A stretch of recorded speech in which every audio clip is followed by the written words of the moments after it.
الله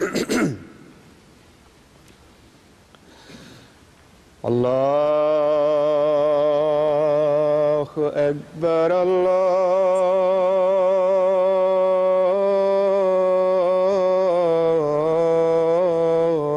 الله أكبر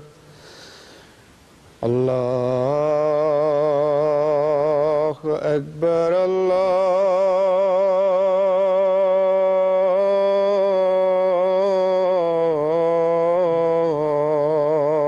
الله أكبر أشهد أن لا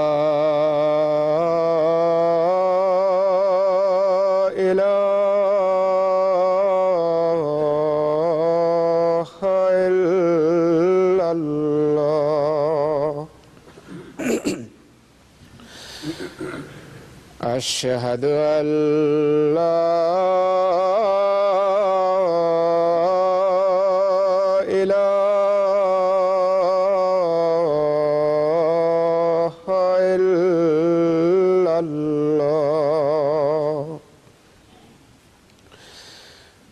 أشهد أن محمدًا رسول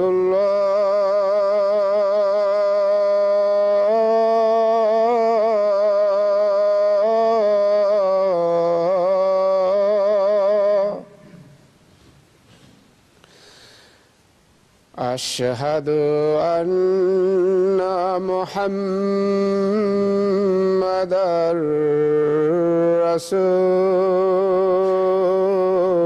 رسول الله حي على الصلاة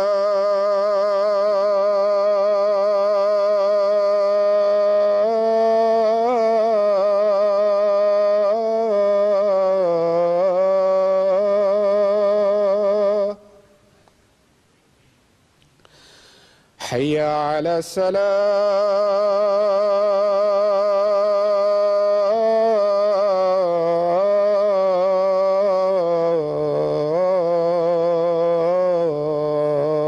الصلاة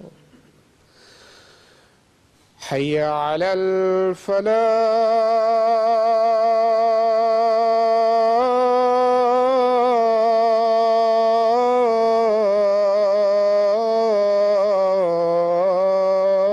الفلاح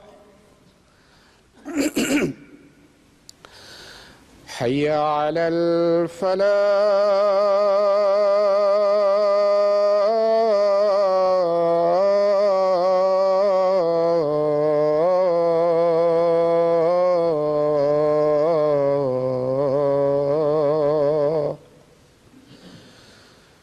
الله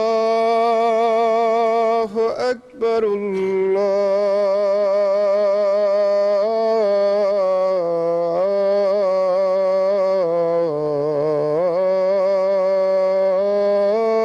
الله أكبر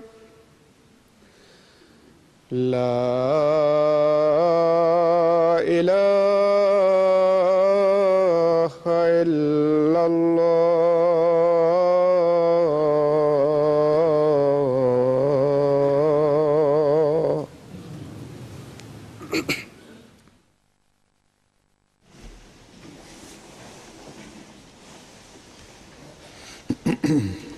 अस्सलामु अलैकुम रहमतुल्लाह।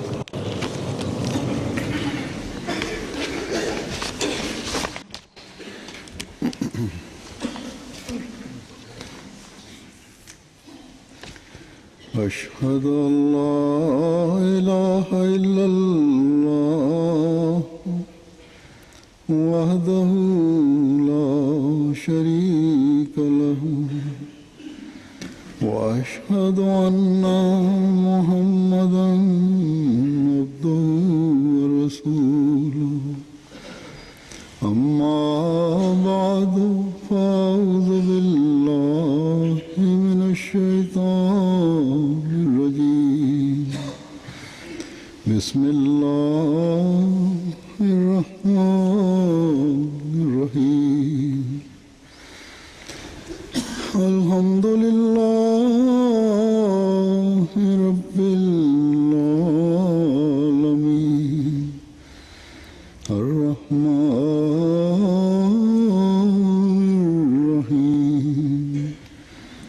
مالك يوم الدين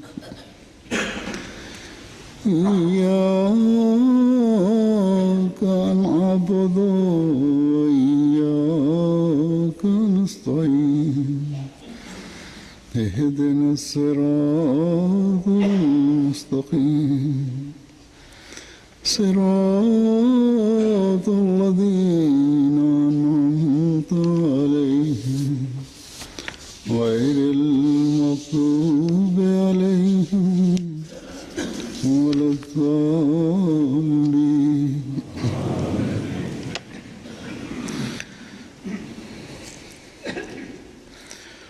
गुज़श्ता खुतबे में ये जिक्र हो रहा है. In the last week's Friday sermon, it was mentioned of what ingredients are required to remove the impediments in the path of practical reformation, those causes which constantly drag us back in this objective. किन चीज़ों की ज़रूरत है और इस बारे में ये बयान किया गया था कि अगर इंसान में It was elucidated in this respect that if in man the power of resolve is correct, if one has the adequate knowledge and then musters up the required power of actions, then the vices in the path of practical reformation can be combated and overcome. होती ही उस वक्त है जब For weaknesses in the power of action only come about when one does not have sufficient power of resolve or willpower, अमाल क्या है or when one does not have the knowledge of what good actions actually are and what bad actions entail, or the knowledge of how good actions can be performed. और बुरे अमाल को दूर करने की किस तरह कोशिश करनी है. What efforts are required to eliminate vices? जो इतनी कमज़ोर If the strength of one's actions are extremely weak, then he would not be able to combat vices. कुव्वत Eradi को मजबूत करना So thus, to strengthen the power of resolve, to overcome shortcomings in one's knowledge, अमली ताकत पैदा करना and to strengthen and muster up the power of actions are essential ingredients. अमली ताकत अपनी कोशिश से ही पैदा होती है. Practical strength is developed through one's efforts and endeavors, and also, if a person is extremely weak, then in such a case, बैरूनी मदद external support and help would be required in such instances. बहरहाल इन बातों का गुज़श्ता खुतबे में जिक्र हो चुका है. Nonetheless, all these aspects were covered in the last week's Friday sermon. मज़ीद At present, I will give some further explanations in this regard through the means of citing different examples. मैं कहा था कि इस बारे में मज़ीद वज़ाहत करनी है. As I said in the last week's Friday sermon, this would be explained further as this is required. के लिए जिन तीन बातों की ज़रूरत Now we have already looked at those three ingredients required for practical reformation. The first is the power of resolve or willpower. Now what is this power of resolve or willpower? ये अजीब बात होगी. Now according to some, it may seem very strange that it has to be explained what willpower or power of resolve is. Eradi के जो अपने For many will believe that the word willpower or the words power of resolve itself are self-explanatory, के मजबूत इरादे and they mean to have a strong determination and resolve to actually do something, and the motivation and willpower to see that action through. So many will be thinking what the need is to raise the question here of what willpower actually is. और हज़रत मुस्लिम माऊद रज़ियल्लाहु ने बड़े आसान Here, it should be clarified, and Hazrat Mirza Maoud, may Allah be pleased with him, has explained this in an excellent manner, मफ़हूम that the meaning of the power of resolve or willpower in the context of actions is different in different circumstances. So we must remember this fundamental point. And when you keep this principle in view, it is only then that you would be enabled to think on the lines of what the power of resolve is in the context of the faith. कि दीन के मामले में So thus it should be clear that in terms of the religion, the power of resolve is another name for Iman, the faith. In the religion, the power of resolve or willpower is another name for the faith. When we look at this from this perspective and angle, then we come to learn that the strength of resolve increases through an increase in faith. If one possesses a strong faith and he has a strong relationship with Allah the Almighty, then man's tasks are completed automatically. Every difficulty continuously transforms into ease as a result of Allah's help and succor. As a result of this strong faith, practical difficulties vaporize, and a person is enabled to achieve things easily. These are not imaginary beliefs. Rather, we observe practical examples that testify to this.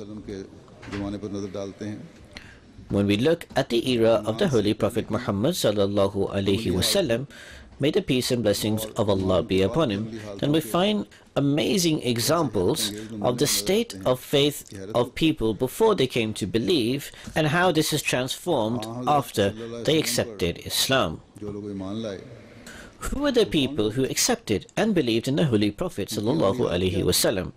What was the state of their practical condition? What does history tell us about this? Now, amongst those who came to believe in him were thieves, were vagabonds and robbers, were sinners and wicked persons. There were those amongst those who believed in him, who even married their mothers. They would accept their mothers in inheritance and distribute them. They would even kill their daughters. Amongst them were gamblers. They were addicted to gambling. There were those who were addicted to alcohol and drinking, and they were so fond and addicted to alcohol that no one else could compete with them in this respect. They considered drinking alcohol a mark of honor and respect.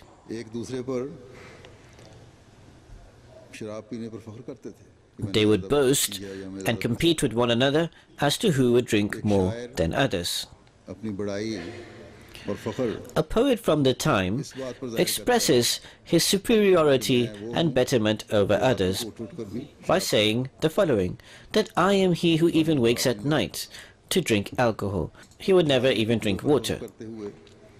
Gamblers at the time would be proud upon the fact that they gambled so much and would boast that I am such a person who spends all his money indulging in gambling, and when more money comes into my hands, I once again put that all into gambling. Today, even the biggest gamblers would not perhaps openly declare such a thing. But in any case, this was the condition of the people at the time.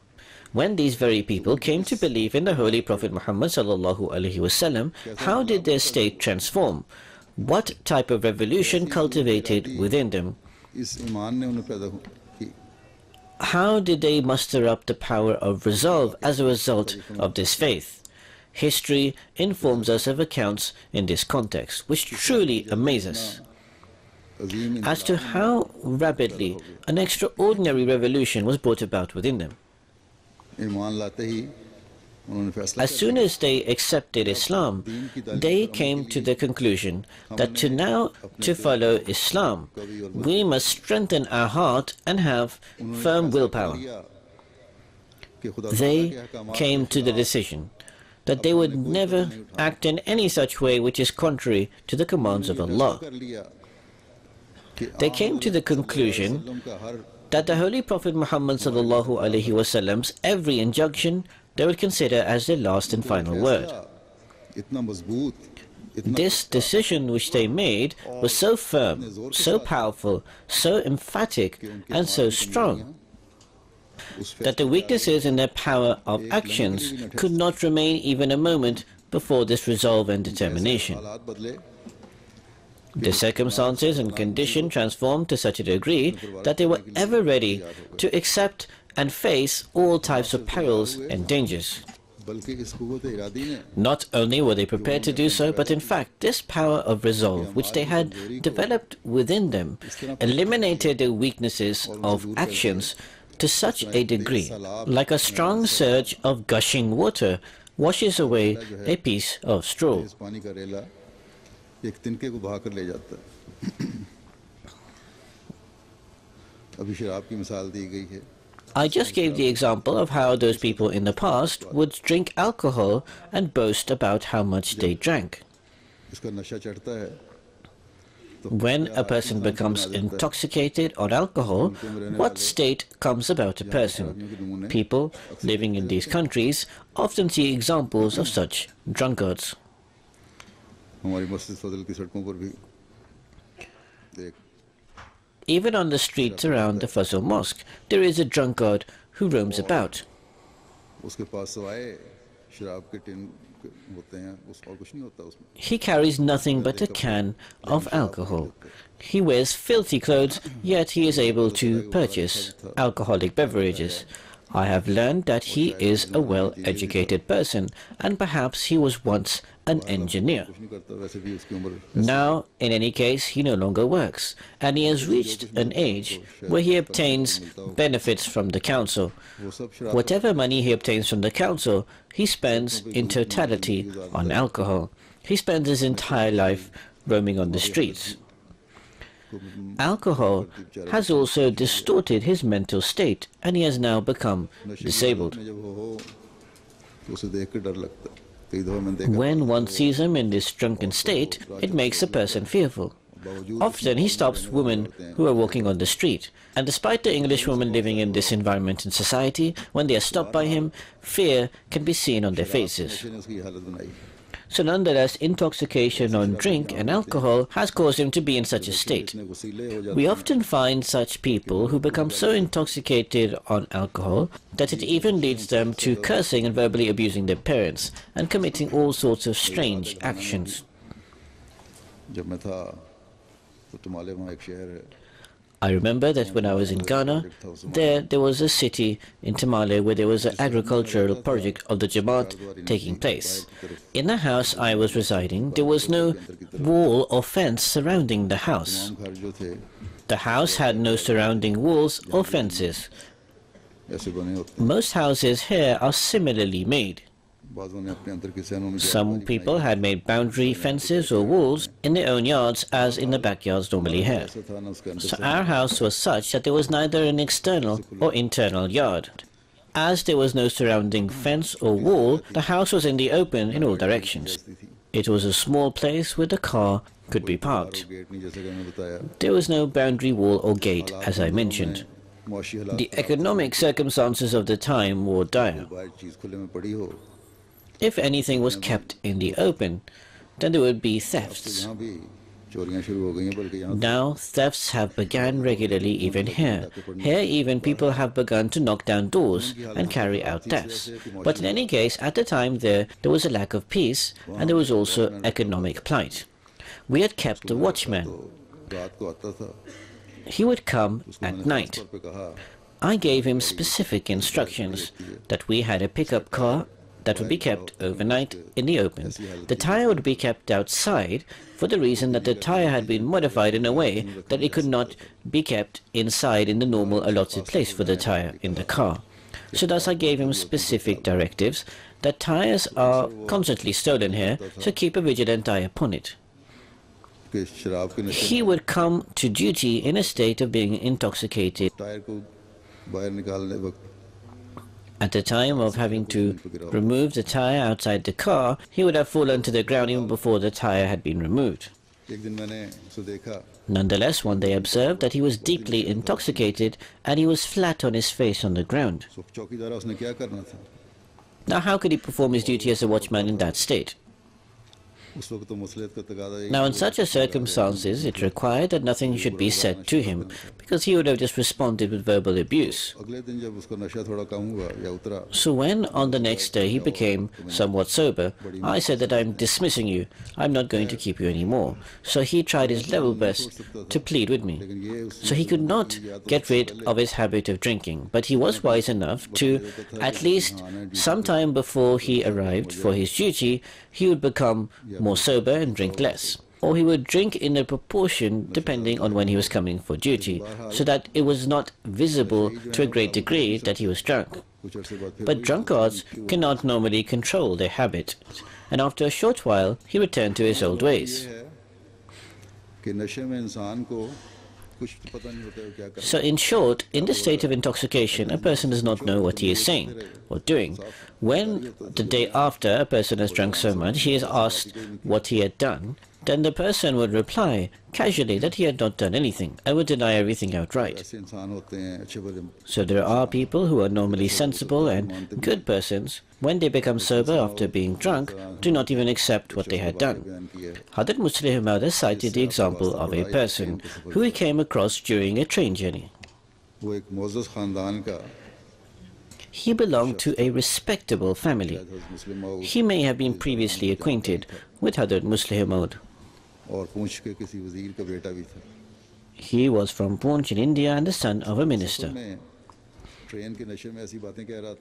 So during this train journey, he was so intoxicated and saying such things which he would never have uttered if he was in his senses or sober. So Hazrat Mirza Maoud has said that this intoxication of alcohol removes one from his senses completely. And being drunk makes a person insane.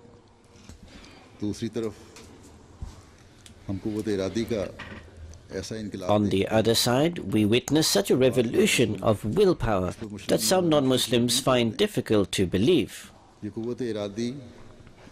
This willpower is the willpower and power of resolve of the faith, which the Holy Prophet, may the peace and blessings of Allah be upon him, developed within his followers. We observe this from the following account. Some companions were seated in a house. The doors of the house were closed and all were drinking alcohol. At the time, the commandment forbidding alcohol had not yet been revealed or given to them. They had no qualms or hesitation drinking alcohol. They drank however much they desired and used to become drunk. These people who were seated together in this house had finished one pitcher of alcohol. And this pitcher consisted of some gallons of alcohol, and they were about to begin drinking the second pitcher. During this time they heard a voice from the alleyway saying that the Holy Prophet ﷺ has said that God the Almighty has commanded me that from today alcohol is forbidden for Muslims.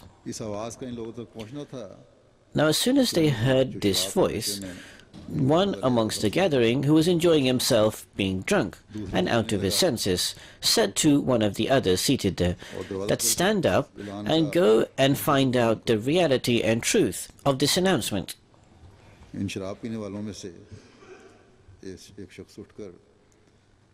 So one amongst those who was drinking alcohol stood up and was intending to go and find out the reality of this announcement when another person who was also drunk and out of his senses picked up a stick and he struck the pitcher of alcohol and broke it. When the others said to him that what have you done? First you should have let us inquire what was the meaning of this commandment and who it was addressed to.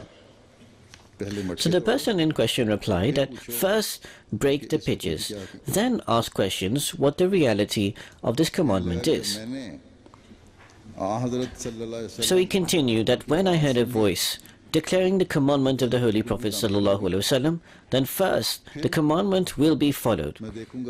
And then I will see thereafter what the details and limitations of this injunction is. And in which circumstances it is forbidden. So therefore this is that extraordinary distinction that we find amongst the companions of the Holy Prophet ﷺ.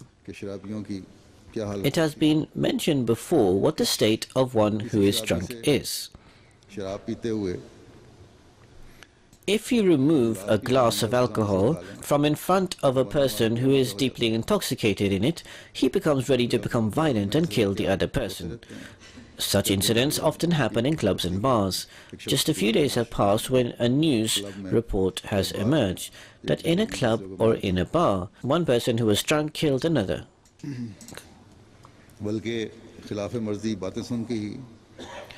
In fact, such people often become ready to kill the other just by someone saying something which they disliked. जो नशे में धुत होते हैं, So thus, people who become drunk on alcohol, they do not have control over their senses or what they are doing. They do not have a control over what they say, and nor do they even care for their appearance. Their hands and their limbs inadvertently perform actions in this state. In this state of intoxication, they neither care for the law nor do they fear punishment and retribution. However, the willpower of the companions overcame this state of drunkenness and intoxication, despite the fact that they were out of their senses. They had already drunk one pitcher of alcohol and were about to begin drinking the second pitcher. In such a circumstance, they hear a voice and call, saying that the Holy Prophet Muhammad ﷺ has said that Allah the Almighty has commanded me that alcohol has been made forbidden for Muslims. They immediately come out of this state of intoxication and drunkenness. They first immediately break the pitcher of alcohol, and then they ask for the explanation and details from the one who made the announcement as to what it actually meant. Now, this was not only limited to a household or just some people who were together. The narrator of this account mentions that there were many houses in Medina at the time in which there were gatherings of drinking alcohol. As soon as this announcement was made, the pitchers of alcohol were broken at such a fast pace that in the alleyways of Medina, alcohol was seen flowing like water. What wondrous and incredible willpower and power of resolve this is. Hazrat Mirza Maoud, may Allah be pleased with him, has said that this willpower is such that after it is produced, there is no obstacle that can remain in the path of a person. In fact, the willpower and power of resolve constantly overcomes all hurdles. So as such, those who have abundant willpower and power of resolve are the stalwarts and warriors of the spiritual realms and world. Whichever direction they head towards, in whichever path they take, Satan continuously surrenders to him. And even mountains of impediments and difficulties, if come in their way, are cut into pieces in the way that cheese is sliced through. So thus, if one produces such willpower and power of resolve, and he develops such strength of faith, then there remains no need to find any other method of reforming one's actions and deeds. 1400 years ago, the revolutionary changes that were brought about of practical reformation as a result of the strength of faith is unparalleled.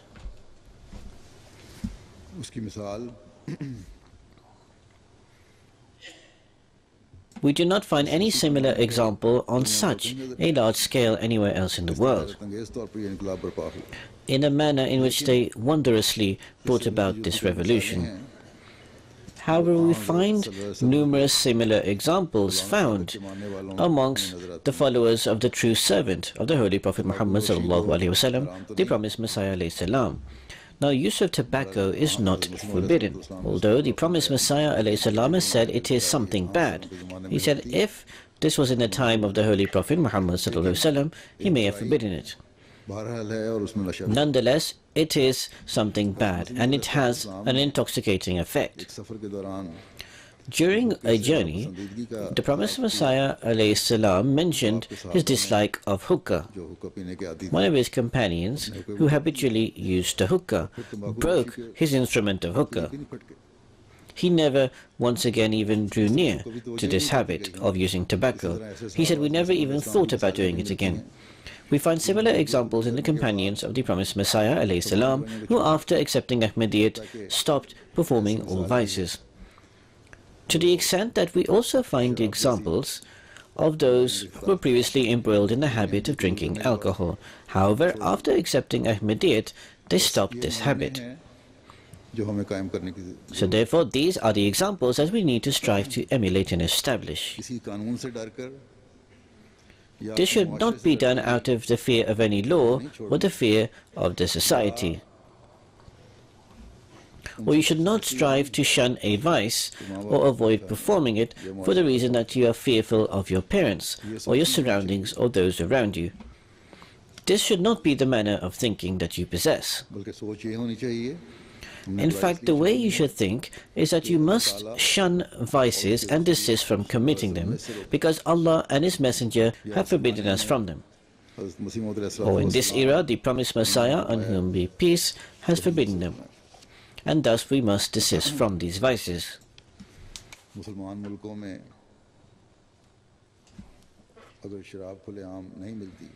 In Muslim countries, alcohol may not be openly available.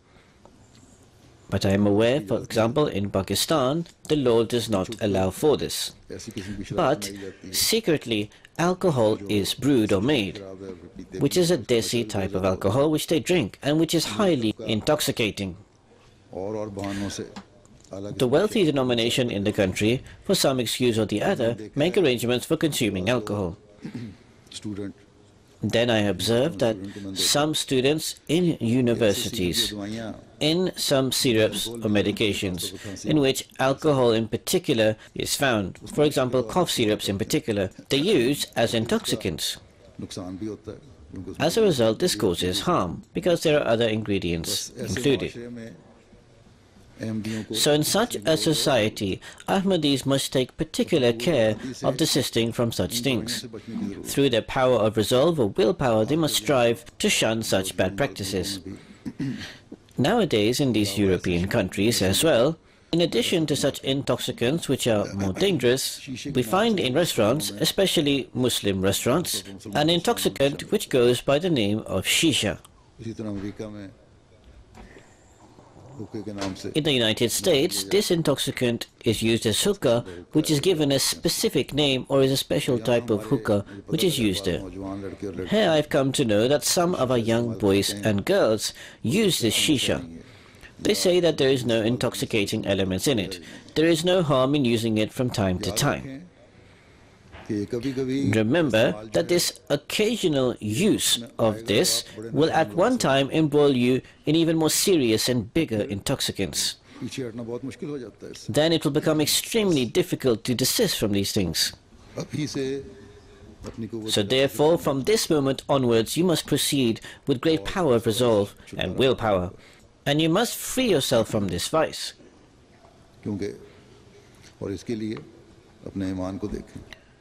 For this, assess your faith. It is the warmth and passion of the faith alone that can produce this necessary willpower, which immediately enables you to take big decisions, as we observed in the example of the companions.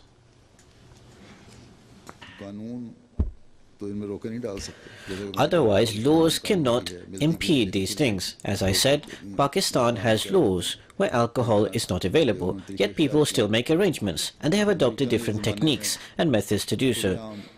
There was a time when in the USA, there was an attempt to ban open use of drinking alcohol.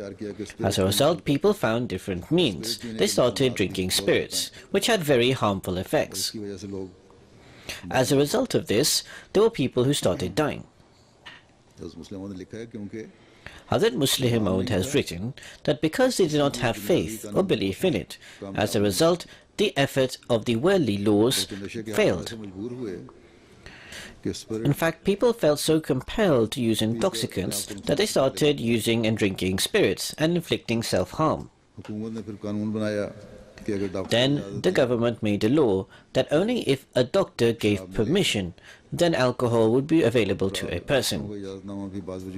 And doctors could only give the permission through justification, if there were certain reasons that they could provide. So what was the result of this? Thousands of doctors, in order to increase their income, started giving bogus certificates. So such doctors who were not running successful practices started gaining income through giving false alcohol certificates. Ultimately, a time came when the law was forced to submit. Slowly but gradually, now alcohol is available everywhere under the restriction of certain ages. In some places the age restriction is 21, in other places it is 18, whilst in some places it is said that if accompanied by an elder, Even children at the age of 15 or 16 can drink specific alcoholic beverages. So in short, these are excuses to cover the weakness, shortcoming and helplessness of the laws that they set. As they are advancing, the government is continuously passing laws to allow bad practices. As they cannot prevent bad practices, they introduce it into the law. However, in the laws of Allah the Almighty, a vice is always deemed a vice. A bad practice is always a bad practice. Allah the Almighty is not bound by our desires and will. In fact, in order to reform our actions and deeds, we need to abide by the commands of Allah the Almighty. And we can only abide at that point when the state of our faith is of the highest order. In the developed world of today, the people who they thought as illiterate and ignorant, who they thought as unlettered, they were the same people who, as a result of their passion and warmth of faith, overcame the state of being intoxicated. They hoisted the flag of their reformation of actions, and then in the world they hoisted the flag of the reformation of their deeds, which they entrenched, and then led the world behind them to emulate them. So therefore it should be absolutely clear that in the matters of the faith, willpower is actually the strength of faith, which enables one to remain steadfast upon actions, and which enables one to shun vices. Alongside this, as has already been mentioned, is the power of knowledge. If one possesses the adequate power of knowledge, then the shortcomings in one's performance of actions as a result of a lack of knowledge is dispelled. An ordinary everyday example of this is that there are some habits that are found in children. Some have the habit of eating dust. So when one comes to possess the knowledge of its harmful effects, he makes an effort to stop performing that habit. Now there are many other habits. For example, I know of a girl who had the habit of pulling out her hair at night to such a degree that she would harm herself. But now she is slowly growing up, so she is starting to realize, and she is making an effort, and now she is gradually stopping this habit. So in any case, such habits are brought to an end by possessing the required knowledge.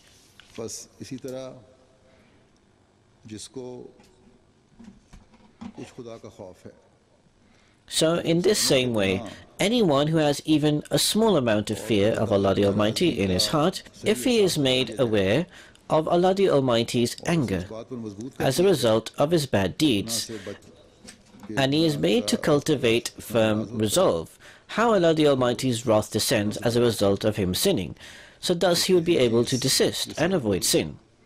So the third thing through which practical weaknesses form is a shortcoming and lack in the power of action and in practical strength. Some people may be thinking that points are being repeated. It may be the case that in one sense some points are being repeated, however they are being explained from different angles and perspectives so that you can understand. In any case, it should be clear that a lacking in the power of practical strength, or it not existing at all, there are certain reasons and causes for this. For example, one cause is habits. Now a person may have the willpower, he may have the required knowledge. However, as a result of his habits, he becomes compelled and he displays shortcomings in his power of actions. Or a person may be aware that he can obtain nearness to God. However, his love for materialistic possessions or his fear of a loss of materialistic things or possessions are sentiments which overwhelm and dominate him.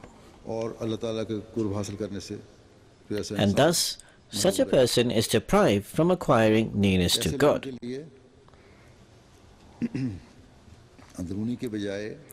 Now for such people, rather than internal, external remedies are necessary.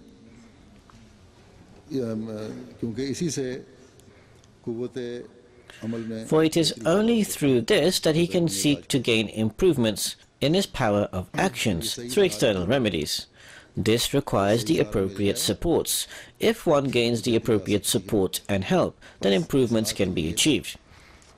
So therefore, for reformation, one needs to seek for the appropriate support and help. Now, if a person already has knowledge of a matter, he is aware that the anger of Allah the Almighty comes upon him when he does not perform that action. Now, for his reformation, it is not of any use to remind him of the anger of God, or there is no point of reminding him of the love of God when he has knowledge of this already. He is already aware of these facts. He has willpower, however it is deficient. As is mentioned, he has prior knowledge and we have reminded him of it. However, the love of God and the anger of God as a result of the corruption of the heart cannot inspire the heart. Now something else would be required for such a person, because in his view, Allah the Almighty is obscure. Because this is exactly how such a person thinks, that Allah the Almighty is not visible to me, whereas other things are physically visible before him. A person who does not have complete faith fails to see God the Almighty before his eyes, and this is why he does not fear God. Such people become afraid of some other people. So if you develop the aura of such persons in the hearts of such people, or some worldly power or means is acquired, then his reformation can be achieved. This is with the condition that that worldly power, unlike worldly laws, because of some political reasons, does not become afraid and move back, as are the worldly laws today. Nonetheless, we find these three types of people in the world, and we find these three types of ailments. Some people have weaknesses in their actions as a result of having incomplete faith. There are some who have weaknesses in their actions as a result of having inadequate knowledge. There are other people who have faith and who possess the required knowledge. However, other influences cause their hearts to become corruptive and rusted. As a result, both these remedies are insufficient for them. And thus, in such a circumstance, external remedies are required. Some kind of support is necessary, in the same way as if a bone in a body is broken. At times, plaster is utilized to support and join the bone back. At other times, operations are performed and plates are inserted so that the bone can be strengthened.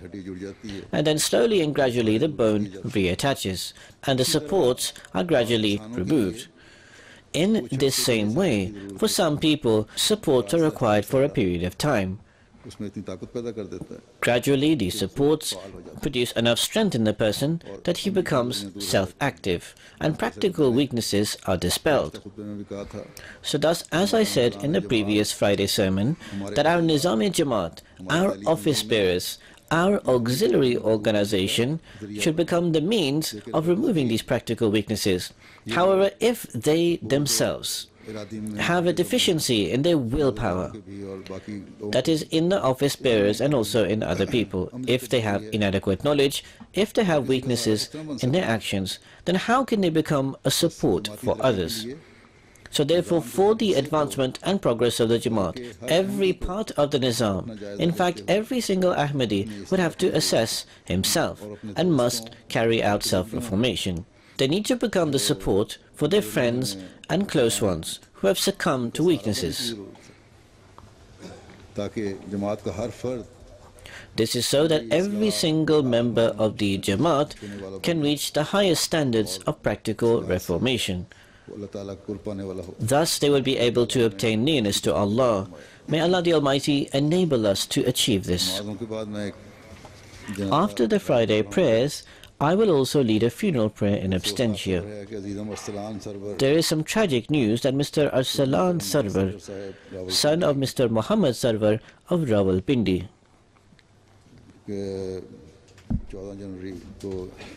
was martyred on 14th January. Inna lillahi wa inna ilayhi raji'un. The incident occurred as follows. First, I should introduce his family in brief. The grandfather of the martyred, Mr. Muhammad Yusuf, was from the Tehsil Jadawala of Faisalabad. The martyrd's father and grandfather took the bait in the era of Hazrat Khalifa Msih III in 1973, whereas his mother was a born Ahmadi. In 1984, the family moved to Rawalpindi. The martyrd's father worked in the flour mill there as a supervisor.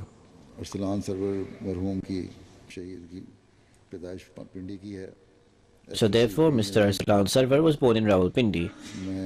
He was a student in FSC Pre-Engineering in Islamabad. At the time of his martyrdom, he was 17 years old. The interim of his martyrdom is as follows. On the night between 13th and 14th January, Mr. Arsalan was engaged with two non-Ahmadi friends in a street, preparing for illuminations with regard to 12 Rabiul Awwal. At the end of the street, a car came and stopped, and then a short time later, a motorbike with some riders on it also accompanied it. Two men emerged from the car and picked up a white carrier bag from the rubbish heap in the street. This was placed there beforehand. During this time, these two non-Ahmadi boys and Mr. Arsalan Sarwar noticed them and found them suspicious. They started counseling amongst one another to wake up the elders. Mr. Arsalan started shouting. Upon this, someone came out of the car and started first firing 2 or 3 shots in the air. Upon this, the boys started shouting out and started running in the other direction. Upon this, the man ran behind them and fired 3 or 4 times. Mr. Arsalan Sarwar was in the middle of both boys while running. The marks and the signs of the bullets in the alleyway make evident that the non-Ahmadi boys were also fired at, who were on the right and left. Mr. Arsalan, whilst running, looked back and he immediately sustained a bullet to his head and fell to the ground. The other boys also dropped to the ground behind the cars. For a short while, the attackers came and then they fled. Mr. Arsalan was taken to the hospital in the Holy Family Hospital close by. The doctors did make efforts, however they said it's difficult for him to survive because the bullet had entered his brain. He was also given a blood transfusion. After 3 hours, Mr. Arsalan was martyred. Inna lillahi wa inna ilayhi raji'un. He was loved by all. Even many non-Ahmadis came to pay condolences to their home. He was a Msih with the grace of the Almighty Allah. He did his wasiyat at the age of 14. He was currently serving as the Shaikh of Ahmadiyya satellite town Rawalpindi. He was previously serving in various capacities in Atfal. His brothers are also serving in various capacities in the Jamaat. Guide Saab District Rawalpindi writes that Mr. Arsalan and his brothers are extremely active members of Ahmadiyya. They give security duties and also other various duties in Ahmadiyya, and they do so exceedingly. The Murabbi Saab Rawalpindi said that Mr. Arsalan would often come into his office and read and study the books of the Promised Messiah. This was his normal routine. He was very regular in the observance of prayer, and he would show great passion, zeal, and emotions. He would regularly offer his Friday prayers in the Tawheed, even though he also had to give security duty. There are also some restrictions. He was very regular in giving his chanda with the grace of the Almighty Allah. May Allah the Almighty continuously elevate the rank of the martyred and grant him forgiveness and mercy. May Allah the Almighty grant patience, endurance and courage to his family he leaves behind. He is survived by his father, Mr. Muhammad Sarwar Sahib, Secretary Dawat Alillah Halka, his mother, Ishat Parveen Sahiba, and also 3 brothers, Yasir Ahmed, who is in Germany, Nasir Ahmed, who is in the United States, and Muhammad Ahmed, who is in Rawalpindi. They have all been left behind. May Allah the Almighty grant patience to all of them.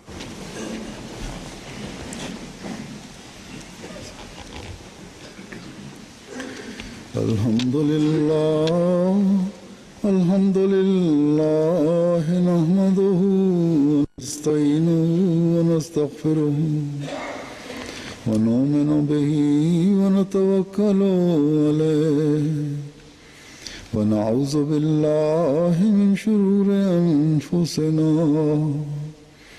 ومن سيئات أعمالنا من يهده الله فلا مضل له ومن يضلل فلا هادي له ونشهد أن لا إله إلا الله ونشهد أن محمدا عبده ورسوله عباد الله رحمكم الله إن الله يأمر بالعدل والإحسان وإيتاء ذي القربى وينهى عن الفحشاء والمنكر والبغي يعظكم لعلكم تذكرون اذكروا الله يذكركم وادعوه يستجب لكم ولذكر الله أكبر.